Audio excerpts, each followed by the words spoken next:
өдрийн мэндийг хүргье. Энэ төсвийн доктортой байдлын зөвлөлийн дүгнэлт дээр болохоор энэ дотоодын бүтээгдэхүүнд эзлэх нийгмийн халамжийн зардлыг бууруулахыг зөвлөсөн байгаа. Тэгэхээр 2026 оны төсвийн хүрээний мэдээлэл болон 2027-оос 2028 оны төсвийн төсөөлөл дээр энэ талаар ямар томоохон өөрчлөлт хийхээр тооцож байна вэ? Нэгдүгээр асуулт. За хоёрдугаар асуулт болохоор энэ 2028 онд засгийн газрын өрийн нийт хэмжээ 59.5 их найт төгрөг болж өмнөх жилээс 7.7 их найт төгрөгөөр нэмэгдүүлэхээр тооцсон байна. Тэгэхээр үүний цаана томоохон хөрөнгө оруулалтын төслүүдийг санхүүжүүлэхээр тооцсон байх гэж ойлгож байгаа. Тэгэхээр ямар хөрөнгө оруулалт төслүүдийг санхүүжүүлэхээр тооцсон бэ? За 3 дугаар асуулт болохоор бол энэ Монгол улсад засгийн газар батлагдсан гадаад зээлийн ашиглалт бол нэлээд муу байгаа. За яагаад муу байгаа вэ гэхээр төсвийн алдагдал нэмнэ гэдэг хязгаарлалтаас болоод батлагдсан зээлдээ шимтгэл төлдөг ийм байдалтай байж байгаа. За тэгэхээр ингээ 2026 оны төсвийн хүрээний мэдээллийг харахаар ойролцоогоор 3.4 их найт төгрөгийн зээл нэмж авах юм байна гэж харагдаж байгаа юм аа.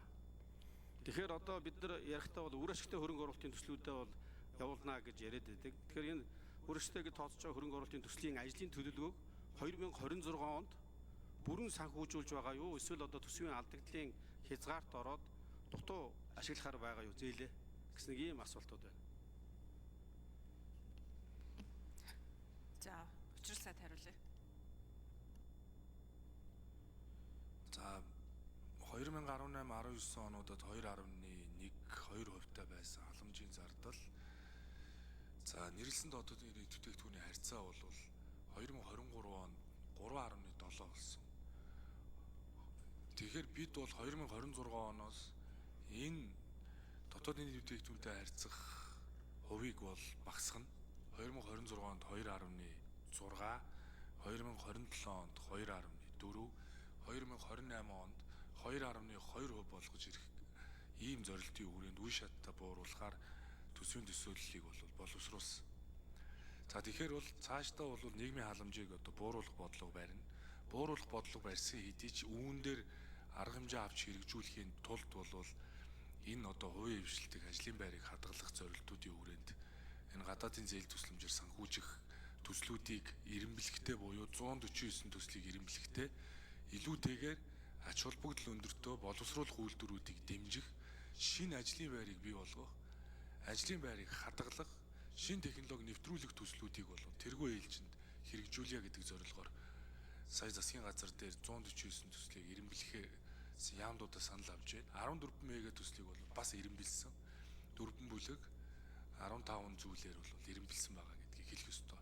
4 бүлэг бол түрүү хэлсэн тэр макро эдийн засгийн байдлын үнэлгээ, санхүүжилтийн хэлбэр, нийгмийн social impact гэдэг олон аргачлалуудаар 1-5 оноогоор үнэлсэн. Тэгэхээр энэ үнэлэх ажил хийгдэж байна. 10 дугаар сарын 31-ээс өмнө 5 жилийн үндсэн чиглэлийг дагуулад хөрөнгө оруулалтын хөтөлбөрийг оруулж ирнэ. Тэр эдийн засгийн хөгжлийн яам юу гэхээр төсвийн хүрээ буюу хязгаарыг тогтоож байгаа гэдэг утгаараа дээрэс нь жилийн төлөвлөгөө, 5 жилийн чиглэл, зорилттой хөтөлбөр боловсруулдаг ийм бүрийн эрхийнхаа хүрээнд бол эх оноос 5 дугаар сард төсвийн хүрээ орж ирэхэд бол бид нар жилийн төлөвлөгөөнд тусгацсан төслүүдийг л оруулна. Төсөвдөр ч гэсэн жилийн төлөвлөгөөнд туссан байгаа дээр л эренбэлэх ажлуудыг зохион байгуулна гэж хэлэх ёстой. За Монголд бол ажлын хүчний оролцооны түвшин бол 62% байна. Тэгэхээр ажил хийх боломжтой 100% тутмын 62 нь л ажил хийж байна гэсэн үг. Тэгэхээр ажил эрхлэлтээ нэмэгдүүлэх, халамжаас хөдөлмөрт гэдэг энэ бодлого хэрэгжүүлэх бол төсвийн бодлоготойгоо уялдаж явдаг. Төсвийн бодлоготой уялдаж явдаг учраас энэ гадаадын хөнгөлөлт зээлүүдийг эренбэлэх ажлуудыг хийгээд энэ их усүр тодорхой төслүүдийг санхүүжүүлэх зорилгоор хэдийгээр суур тэнцэл эрэг буюу татвараас бүрдэж байгаа орлогоороо цалин хөлс тэтгэвэр тэмцэж багш нарын цалин хөлсөө тавиад нэмээд 2% ашигтай буюу тусгай шаардлага бариад гэхдээ тэр 1.3 их найдаар бол илүү ажлын байр нэмэгдүүлэх төслүүдийг санхүүжүүлэх нь энэ халамжаас хөдөлмөр эрхлэлт гэдэг бодлогыг амилуулахад хамгийн их төхөмтэй бодлого гэж ингэж үзэж байгаа. За эх жил бол гадаадын зээл тусламжийн 1.9 их найдын ашиглалт хийгдэнэ. Үүн дээр бол зам тээврийн салбар 17% эзэлж байна. Улаанбаатар хотын дэд бүтэц бол 15% эзэлж байна. Газрын цусны үйлдвэр 11%, эрчим хүч 16% гээд нөгөө 10 аймагт баригдах станцууд. За тэгээ усан хангамж буюу одоо нөгөө цэвэрлэх байгууламжтай холбоотой зардал, эрүүл мэнд, боомт, онцгой байдал гээд бусад зардлууд гэж байгаа. Тэгэхээр томоохон төслүүд бол газрын тус боловсруулах үйлдвэр, Эрдэнэ хөрөнгөний усан цахилгаан станц, ус хангамжийг нэмэгдүүлэх төсөл, нийслэлийн нийтийн тээвэр, Улаанбаатар хотын гэр ороолыг хөгжүүлэх дэд төвүүдийн бүтээн байгуулалт, тээврийн холболт, логистик, засвар арчил бүтээн байгуулалт гэсэн гол төслүүд бол ижилж байна. Энэ төслүүд бол дандаа ажлын байр нэмэгдүүлэх зорилготой гэдгийг хэлье. За Соронзон болдог шүү нэмж тодруулъя. Энэ тэр Эрдэнэ хөрөнгөний усан цахилгаан станцын төсөл тэр газрын тосны үйлдвэрийн төсөл 2026 онд хийх гэж байгаа ажлаа яг бүрэн санхүүжүүлж байгаа гэж асуудаг байхгүй. Тэгэх болохоор чинь одоо бүрэн санхүүжүүлэхгүй миний ойлгоодоор зээлийн ингээд дутуу ашиглаад байдаг л гэж ойлгоод байгаа шүү дээ.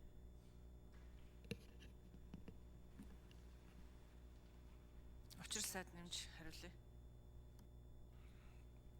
Тэг, ер нь бол би дөрөв хүн бас тайлбарласан. Ер нь бол энэ гадаадын зээл тусламжууд бол бид нар ашиглаж чаддгүй юм билээ.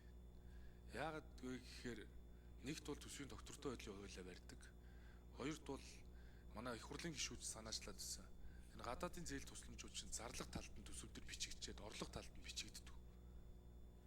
Тэгэхээр орон зай байдаггүй. Тэгэхээр цаад тал маань гадаадын тал маань зээл тусламж өгье гээд ингэ санхүүжилтэн бэлэн байгаад байхад төсөвдөр тавь гэхээр зарлага дээр бичигчээд байдаг. Тэгэхээр гадны нэлээд олон сайн жишүүд байна л да. Энэ зарлага дээр ингэж бичигддэггүйгээр зарим төслүүдийг одоо төсөөс гадуур одоо санхүүжүүлэх юм болцоог бол одоо нээдгээ.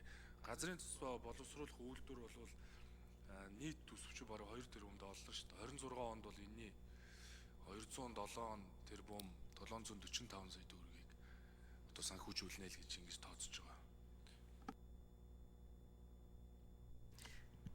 Гадаадын зээл тусламж орлого талдаа бичигдэх ямар ч үндэслэлгүй л дээ.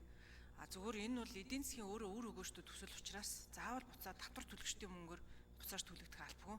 Жишээлбэл цэвэрлэх байгууламж бол өөрөө энэ үнийг аж ахуйн тооцоодоо байгаад өөрөө төлөх юм бас бүрэн боломжтой. Энэ эрхцэн орчноо бий болгох одоо засгийн газраас өргөн бариад үүнийгээ бий болгох бүрэн боломжтой байгаа шүү. За улсын хурлын гишүүн Болдын уянга.